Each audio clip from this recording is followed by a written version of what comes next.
Seigneur, ta parole est grande, elle demeure à jamais. Ta parole est infaillible, rien ne peut la supprimer. Bienvenue, chers spectateurs, je vous souhaite la bienvenue, ainsi qu'à tous les spectateurs du monde entier, à un nouvel épisode de notre programme quotidien d'études bibliques Toute la Bible.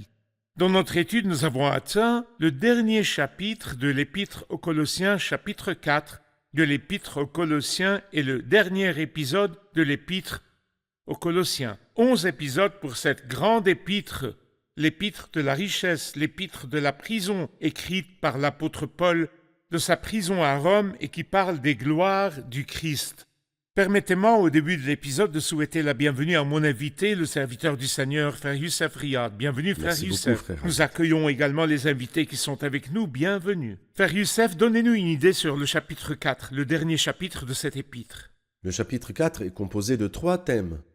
Le premier thème est dans le premier verset et il nous ramène à la maison chrétienne. Après avoir parlé des femmes et des hommes, des enfants et des pères, des maîtres et des esclaves, ici, il nous parle des maîtres. Ceci est lié à la dernière partie du chapitre précédent.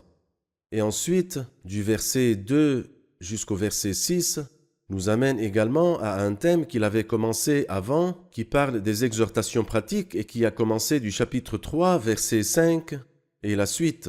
Ici, il poursuit le thème en citant le reste des exhortations. Cependant, une nouvelle partie va commencer du verset 7 jusqu'à la fin du chapitre, qui comporte les salutations finales de l'épître. Alors, nous commençons par le verset 1 du chapitre 4 qui s'adresse au maître. Oui. Maître, accordez à vos esclaves ce qui est juste et équitable, sachant que vous aussi, vous avez un maître dans le ciel. Après avoir terminé le chapitre précédent en parlant aux serviteurs et de leur soumission à leur maître. Très bien. Que dit-il ici au maître? Il rappelle aux maîtres qu'eux aussi ont un maître. Et en tant que maître, vous pourriez être injuste avec ceux que vous dirigez. Mais souvenez-vous que vous avez un maître dans le ciel. Et si vous êtes injuste, celui qui agit injustement recevra le salaire de son injustice et il n'y a pas de favoritisme. Oui, le serviteur n'osera pas réclamer son droit auprès de vous. Il n'en a pas la capacité, même s'il en a, ça sera un cri inouï. Mais n'oubliez pas que vous-même, vous vous tiendrez un jour devant Dieu pour lui rendre des comptes. Donc si vous êtes injuste, soyez prudent. Car Dieu est juste et il n'a pas de favoritisme. Ici sur terre, il y a un maître et un esclave. Cependant, devant Dieu, tous sont égaux. La justice et l'équité sont deux mots répétés à maintes reprises dans les programmes électoraux. Oui. Et également dans les programmes électoraux des partis. Souvent, on rencontre des gens qui crient en quête de justice et d'équité. Comment les maîtres peuvent-ils apprendre à faire preuve de justice et d'équité? D'où l'obtiennent-ils? Eh bien, nous l'obtenons simplement de la part du Seigneur, car il est le Dieu juste et équitable. Ainsi donc, j'apprendrai la justice et l'équité en traitant avec ce Dieu grand et juste. L'apôtre Paul, par exemple, a dit que le Seigneur, qui est un juste juge, me remettra ce jour-là la couronne de justice. Ce Dieu qui, quand il juge, juge avec justice. Et Dieu ne fait pas preuve de favoritisme ni de discrimination. Alors lorsque moi je suis proche de Dieu et proche de sa parole, à ce moment-là j'apprendrai une chose qu'on ne peut pas trouver sur terre car la terre est pleine d'injustice. Dans le psaume 74, le psalmiste dit « Les endroits retirés du pays sont pleins de repères de brigands, d'injustice. Il y a tant d'endroits où l'injustice est celle qui règne, mais avec Dieu il y a la justice et l'équité. » Parfait. Verset 2, « Persévérez dans la prière, veillez-y dans une attitude de reconnaissance, priez en même temps pour nous, que Dieu nous ouvre une porte pour la parole, afin que je puisse annoncer le mystère de Christ et que je le fasse connaître de la façon dont je dois en parler. » Parlez-nous de la prière. Ici, il ne dit pas simplement prier, mais persévérer dans la prière. Veillez-y dans une attitude de reconnaissance. Pourquoi il la termine en parlant de la prière et de la persévérance? Je crois que nous avons vraiment besoin de cette exhortation car nous vivons à l'ère électronique, gouvernée par des boutons qu'on appuie dessus. En moins de quelques secondes, ce que vous cherchez, ce que vous demandez est présent devant vous. Nous avons tendance à oublier l'importance de la prière. Et en effet, notre génération d'aujourd'hui n'est pas celle des hommes et des femmes de prière comme autrefois, comme nous le lisons dans la Bible sainte. Mais il est bon qu'il nous rappelle persévérer dans la prière. Veillez-y, et il ajoute, dans une attitude de reconnaissance, c'est-à-dire n'oubliez pas de rendre grâce pendant la prière. Parfait.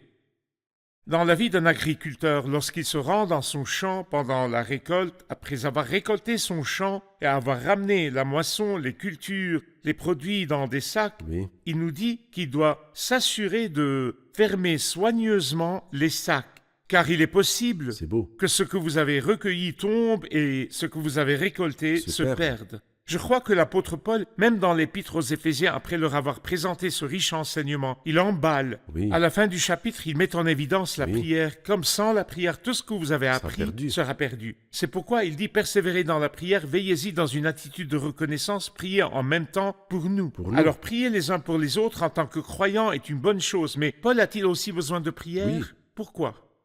Eh bien, cela nous montre que nous avons besoin les uns des autres en tant que membres du corps. Oui, Paul est apôtre, mais il est aussi un homme qui souffre comme nous et qui a besoin de prière. Et ce qui est vraiment beau, c'est qu'il demande la prière non pas pour être libéré de la prison comme il était emprisonné, car après ça il dit « à cause duquel je suis emprisonné ». Mais il ne demandait pas d'être libéré des chaînes, mais il veut que sa langue soit libérée. Il ne cherche pas que la porte de la prison lui soit ouverte, mais une porte pour la parole. Il se soucie des choses de Dieu et non pas de ses affaires personnelles. Il a confié à Dieu ses affaires, ce qui le préoccupe, sachant que Dieu est capable d'en prendre soin et d'une façon bien meilleure que la sienne. Mais il dit « Moi, je veux rester jusqu'à la dernière minute, un témoin fidèle du Christ pour annoncer le mystère du Christ à cause duquel je suis emprisonné. » Une courte pause et nous prenons une question du public. Chers spectateurs, je vous retrouve après la pause. Restez à l'écoute. L'apôtre Paul ne se lasse pas d'encourager le peuple de Dieu à persévérer dans la prière. Il ne fait aucun doute que l'une des choses que nous regretterons à notre arrivée au ciel sera que nous n'avons pas passé plus de temps dans la prière, surtout quand nous réalisons jusqu'où Dieu est allé dans sa réponse à nos prières. Il y a beaucoup de choses mystérieuses sur la question de la prière dans son ensemble. Il y a également beaucoup de questions auxquelles il n'y a pas de réponse. Cependant, la meilleure attitude qu'un croyant puisse avoir est de ne pas essayer d'analyser et de disséquer la prière dans une tentative d'atteindre ses mystères profonds, mais de continuer à prier dans la simplicité de la foi, mettant de côté tous les doutes de la pensée.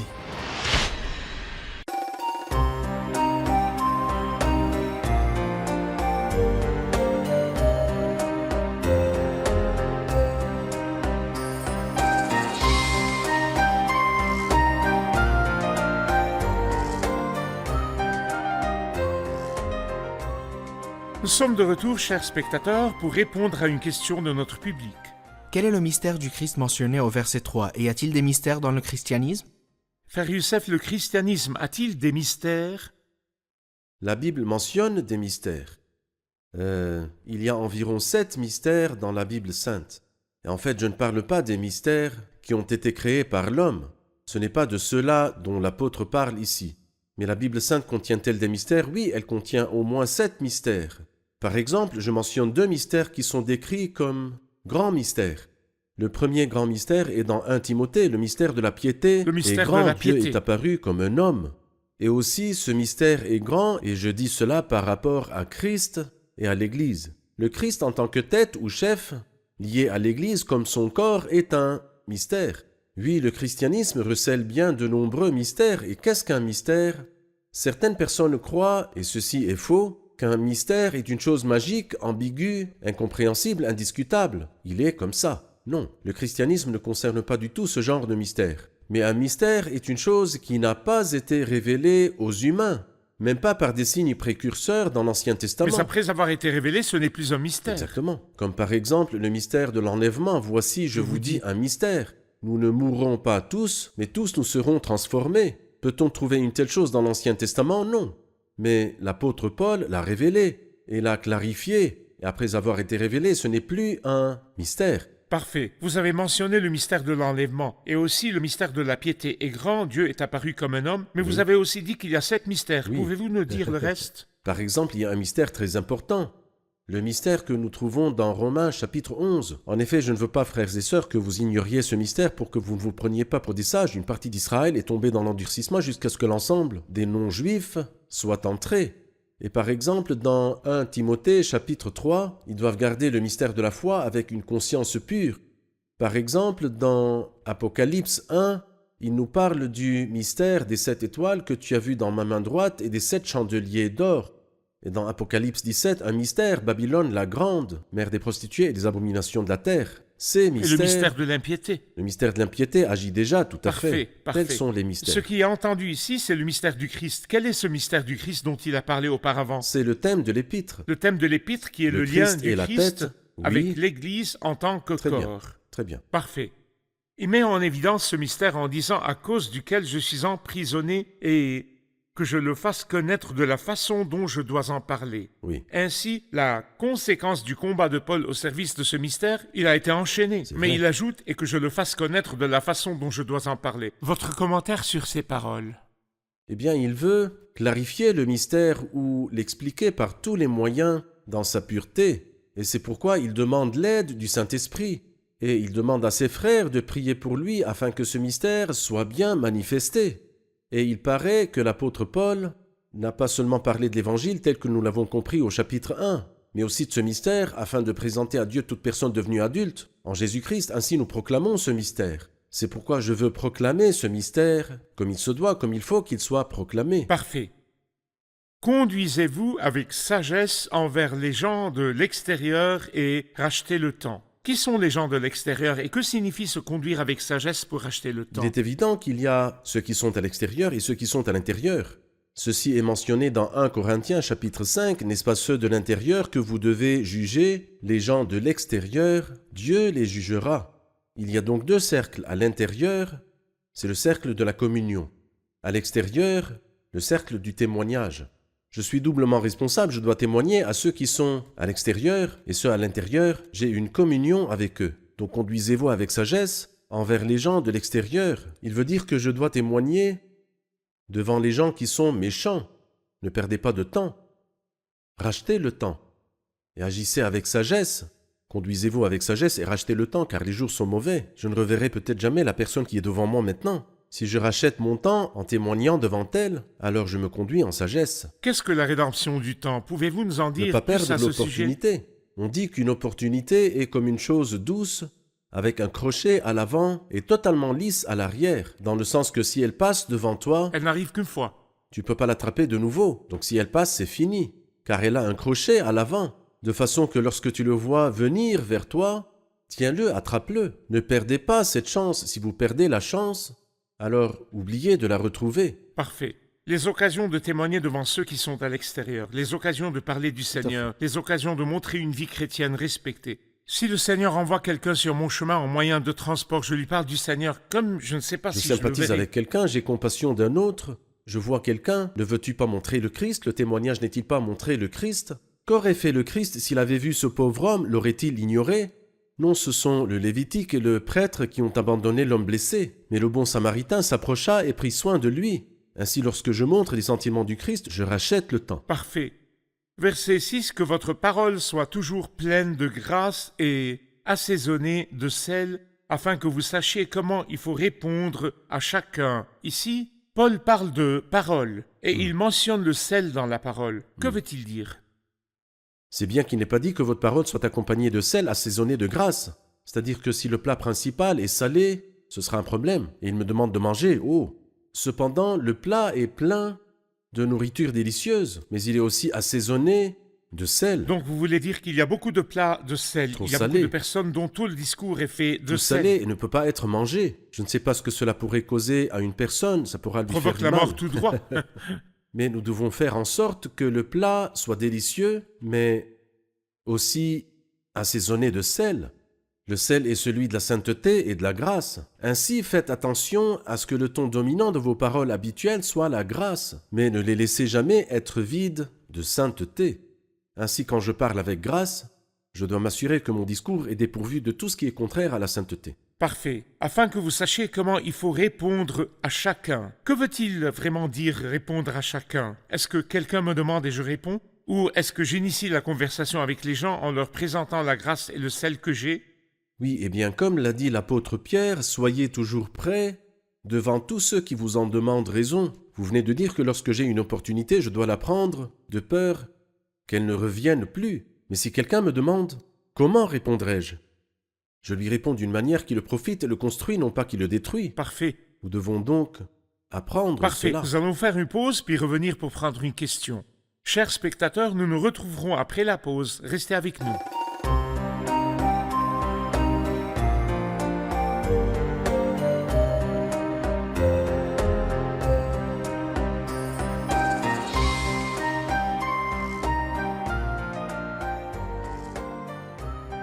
Nous sommes de retour, chers spectateurs, pour répondre à une question de notre public. Le verset 7 dit « Tichik, qui est notre frère bien-aimé, vous informera de tout ce qui me concerne. » Qui est cette personne?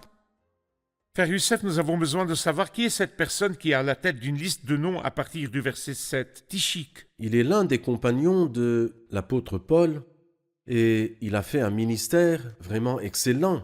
Et ceci pendant la prison de Paul, d'une façon spécifique en ce qui concerne les épîtres de prison que nous avons mentionnées. Car c'est lui qui a porté l'épître aux Éphésiens et c'est lui aussi qui a porté l'épître aux Colossiens. Et je voudrais lire ce qui est dit de lui dans l'épître aux Éphésiens et l'épître aux Colossiens, pour que nous apprenions une belle chose de cette personne. Il dit dans Éphésiens chapitre 6, verset 21, « Afin que vous connaissiez, vous aussi, quelle est ma situation et ce que je fais. Tichik, le frère bien-aimé, qui est un fidèle serviteur dans le Seigneur, vous informera de tout. » C'est la même expression que celle dans Colossiens. Alors Paul leur dit « Je vous l'envoie exprès pour qu'ils prennent de vos nouvelles. » Et il ajoute « Et réconforte votre cœur. » Il console les cœurs. Et lorsque nous lisons ici dans Colossiens, il dit également un serviteur, notre frère bien-aimé, un serviteur fidèle, et il dit la même chose, je vous l'envoie exprès pour qu'il prenne de vos nouvelles et réconforte votre cœur. Et certains commentateurs l'appellent même le consolateur des églises. Il va dans toutes les églises et leur apporte du réconfort, nous ne savons pas comment, parce que cet homme leur portait, leur transmettait toujours la parole de Dieu. Le porteur des épîtres. Le porteur des épîtres, des bonnes épîtres, avec des paroles qui apportent la joie. Une bonne parole donne la joie au cœur.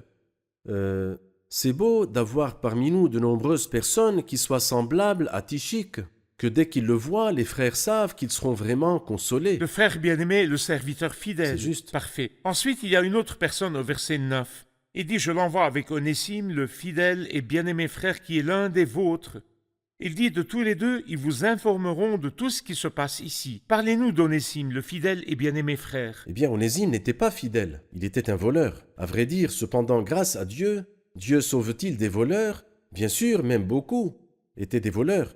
Et nous savons que le premier qui est allé au paradis après le Christ était un voleur. Alors donc, Onésime était parmi les voleurs. Mais la grâce de Dieu l'a changé, la grâce de Dieu l'a transformé. Qu'a-t-elle fait de lui? Il dit Onésime, un frère fidèle. Oui, c'est vrai, il dit de lui le bien-aimé, mais il dit d'abord fidèle. Parce qu'il était, quoi? Il était un voleur. Et qui a-t-il volé? Il a volé son maître, Philémon. Pourtant, à son retour, il est devenu un frère fidèle et bien-aimé. Au verset 10, il est dit « Aristarque, mon compagnon des détentions, vous salue, ainsi que Marc, le cousin de Barnabas, au sujet duquel vous avez reçu des instructions. S'il vient chez vous, faites-lui bon accueil. » Qui est Aristarque? Que savons-nous de lui? Aristarque est souvent mentionné dans le livre des Actes. Nous lisons par exemple à son sujet dans Actes chapitre 19 et chapitre 27. Dans Actes chapitre 19, il était l'un des compagnons de Paul. Il est dit de lui dans Actes chapitre 19, verset 29, que lorsqu'ils ont arrêté Paul lors des émeutes qui ont eu lieu à Éphèse, en entraînant avec eux Gaius et Aristarque, des Macédoniens, compagnons de voyage de Paul. Lorsque Paul se rendit à Rome lors de son célèbre voyage mentionné dans Actes chapitre 27, aucun homme n'est mentionné par son nom sauf Aristarque, et son nom signifie le meilleur guide ou bien le meilleur leader. Et là aussi, nous lisons de belles paroles à son sujet. Et nous apprenons, grâce à ce verset, ces paroles dans Colossiens chapitre 4, qu'il est circoncis. C'est-à-dire lorsqu'il nous parle d'Aristarque et de Marc et de Jésus appelé Justus, il dit « Ils sont parmi les circoncis, les seuls qui travaillent avec moi pour le royaume de Dieu et ils ont été un grand encouragement pour moi. » Un encouragement ou consolation. Une consolation. Donc ces gens-là, à chaque fois que Paul voyait l'un d'eux, étaient consolés. Qu'il s'agisse d'Aristarque, de Marc ou bien de Justus, ils furent là un réconfort pour Paul dans sa prison. Et bien sûr, quand quelqu'un réconforte l'apôtre Paul, le grand apôtre des nations pendant sa prison, cet acte est si merveilleux et si apprécié par Dieu. Ici, il recommande également Marc, même s'il n'a pas eu une très bonne Exactement. expérience avec Paul auparavant. Marc a commencé, mais il trébucha un peu en cours de route. Mais grâce à Dieu, ici, nous le voyons gagner à nouveau la confiance de Paul. Et il a repris le Il dit, s'il ministère. vient chez vous, faites-lui bon accueil. Tout à fait. Parfait. Ensuite, les mots suivants au verset 12 concernant Épaphras, qui est l'un des vôtres, vous salue, serviteur de Jésus-Christ, il ne cesse de combattre pour vous, dans ses prières afin que vous teniez bon comme des hommes mûrs, pleinement disposés à faire toute Oui. la volonté de Dieu. Parlez-nous d'Épaphras et de son combat dans les prières. Nous avons vu Épaphras un peu plus tôt au chapitre 1. Nous trouvons cela dans Colossiens chapitre 1 verset 7, suivant l'enseignement que vous avez reçu d'Épaphras. Il vous a parlé de la nouvelle de l'Évangile. Et aujourd'hui, Épaphras n'est pas avec eux pour les prêcher. Cependant, il combat dans la prière pour eux. C'est merveilleux. C'est merveilleux qu'il parle aux âmes à propos du Christ et qu'il parle au Christ à propos de ses âmes. C'est là le service de ce grand serviteur qui s'appelle Épaphras. Le combat dans la prière. Le combat dans la prière, tout comme il combattait à faire parvenir l'Évangile. Au verset 14, il dit « Luc, le médecin bien-aimé, vous salue, ainsi que Démas ». Les personnages de Luc et de Démas, et ces deux noms qui vont de pair à certains endroits. Eh bien, ils sont mentionnés dans 3 endroits, dans l'épître à Philémon, l'épître aux Colossiens et dans la fin de la 2e épître à Timothée. Il dit donc « Démas et Luc, mes collaborateurs », c'est dans l'épître à Philémon. Démas et Luc, il mentionne Démas en premier. Là, nous voyons le contraire. Il dit Luc et lui attache certaines caractéristiques, Luc le médecin bien-aimé. Et puis Démas, un simple nom. Venons-en à la 2e épître, à Timothée chapitre 4. Nous lisons alors la chose triste, quand il dit « Car Démas m'a abandonné par amour pour le monde présent, Luc seul est avec moi ». Il y a donc 3 scènes. Dans la première, nous voyons que Démas est avancé, et puis Luc vient ensuite. Dans la 2e scène, Luc arrive en premier avec de nombreux titres qui lui sont attachés, tandis que Démas est mentionné sans titre. Et enfin, et malheureusement, car Démas m'a abandonné par amour pour le monde présent, et Luc seul est avec moi. Verset 15 dit « Saluez les frères et sœurs qui sont à Laodicée, ainsi que Nymphas et l'Église qui est dans sa maison. » Pourquoi mentionne-t-il ici les frères de Laodicée? Oui, eh bien, il dit après cela dans le même chapitre, lorsque cette lettre aura été lue chez vous, faites en sorte qu'elle soit aussi lue dans l'Église des Laodicéens. Lisez à votre tour celle qui vous arrivera de Laodicée. Et il y fait référence au chapitre 2. Et Laodicée, malheureusement, souffrit du même danger que celui de Colosse. Et l'apôtre Paul leur a conseillé de lire la lettre aux Colossiens ainsi que celle aux Éphésiens, mais malheureusement, ils n'en ont pas profité. Et la dernière épître à l'église de Laodicée que nous lisons est dans Apocalypse chapitre 3. Et malheureusement, nous lisons que le Christ se tenait dehors pendant qu'ils étaient à l'intérieur et ils ne ressentaient aucune perte. Alors en effet, tu dis « Je suis riche, je me suis enrichi et je n'ai besoin de rien ». Lorsque le Christ et les gloires du Christ n'ont plus aucune valeur aux yeux des croyants, après un certain temps, nous trouverons que le Christ sera dehors et que eux ne ressentent aucune perte du tout.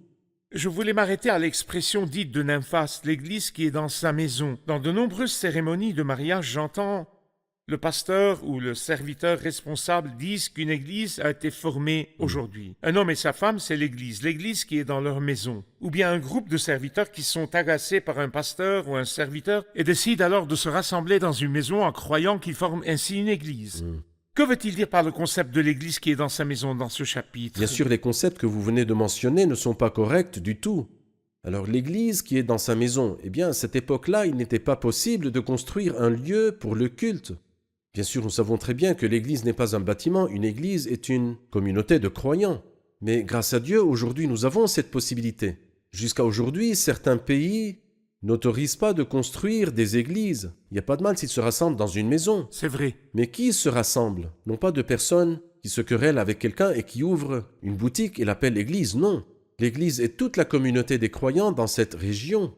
Mais où se rassemble-t-il? Nous remercions Dieu qu'aujourd'hui, il existe des lieux pour adorer et se réunir.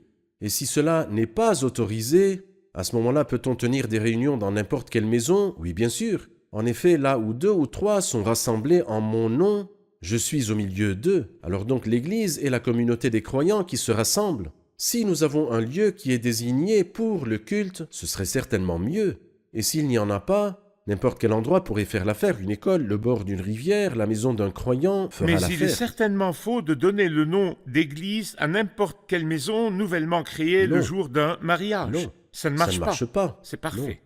Verset 17, dites à Archippe, veille sur le service que tu as reçu dans le Seigneur, afin de bien l'accomplir. Que signifient ces paroles adressées à Archippe et les conseils qui lui sont adressés? Ici, il y a 10 noms qui ont été mentionnés.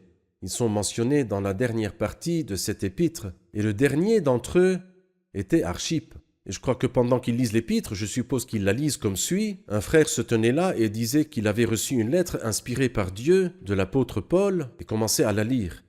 Et bien sûr, lorsque le nom d'Archippe a été prononcé, je crois que Archippe faisait attention s'il dormait ou rêvait. Puis il entend « Dites à Archippe, veille sur le service que tu as reçu dans le Seigneur, afin de bien l'accomplir. » Nous ne savons pas quel genre de ministère il a reçu, mais nous savons qu'il avait un ministère qu'il a négligé. Et nous avons aussi mentionné plus tôt que Marc avait un ministère qu'il avait négligé, mais grâce à Dieu, il y est revenu à nouveau. Et ici, le Seigneur exhorte tous les Archippes, si moi-même, j'avais un jour reçu un ministère du Seigneur et je l'ai négligé, alors le Seigneur m'envoie un message, je peux remplacer le nom d'Archippe par le mien. Tu peux remplacer le nom d'Archippe par le tien. Si l'un de nos chers téléspectateurs avait reçu un ministère du Seigneur et l'a négligé pour une raison quelconque, il pourrait remplacer le nom d'Archippe par le sien. Il doit lui-même accomplir son ministère. Comme l'apôtre Paul l'a dit, « J'ai combattu le bon combat, j'ai terminé la course. » Que Dieu vous bénisse, frère Youssef. Dieu Nous vous sommes garde. arrivés à la fin de notre épisode et la fin de l'épître. J'ai beaucoup appris, apprécié Que le Seigneur et vous été bénisse. béni. Que Dieu vous bénisse, bien sûr, et notre public qui nous honore au studio a certainement ressenti aussi cette bénédiction. J'oserais vous demander d'élever une prière pour tous les spectateurs à la fin de cette épître, afin que le Seigneur puisse utiliser chaque mot pour éclairer les esprits et les cœurs, et ainsi que le Christ soit glorifié sous nos yeux. Notre Père bien-aimé et riche, nous te remercions de tout notre cœur. L'apôtre nous a enseigné à remercier le Père qui nous a rendus capables de prendre part à l'héritage des saints dans la lumière. Nous te remercions, Père, parce que tu veux que ton Fils soit glorifié et honoré, afin que tous honorent le Fils comme ils honorent le Père. Tu as glorifié le Christ devant nos yeux dans cette épître, et tu nous as enseigné qu'il a une prééminence en toutes choses. Et Seigneur, nous espérons tellement et nous prions en demandant ton aide pour que le Christ ait la prééminence dans nos foyers, Ô Seigneur, pour que le Christ ait la prééminence dans nos ô vies, Seigneur, et pour qu'il ait la prééminence dans nos rencontres. oui Il Seigneur, faut que le Christ, il faut que lui grandisse, et il faut que chacun de nous diminue. À toi soit toute la gloire en Christ. Amen. Amen, amen. Chers spectateurs, la meilleure conclusion que je pourrais vous laisser est cette prière que le serviteur du Seigneur, le frère Youssef, a prié, que le Seigneur utilise chaque parole afin que le Christ soit magnifié dans vos yeux. Nous nous retrouverons dans le prochain épisode pour étudier un nouveau livre. Que le Seigneur soit avec vous.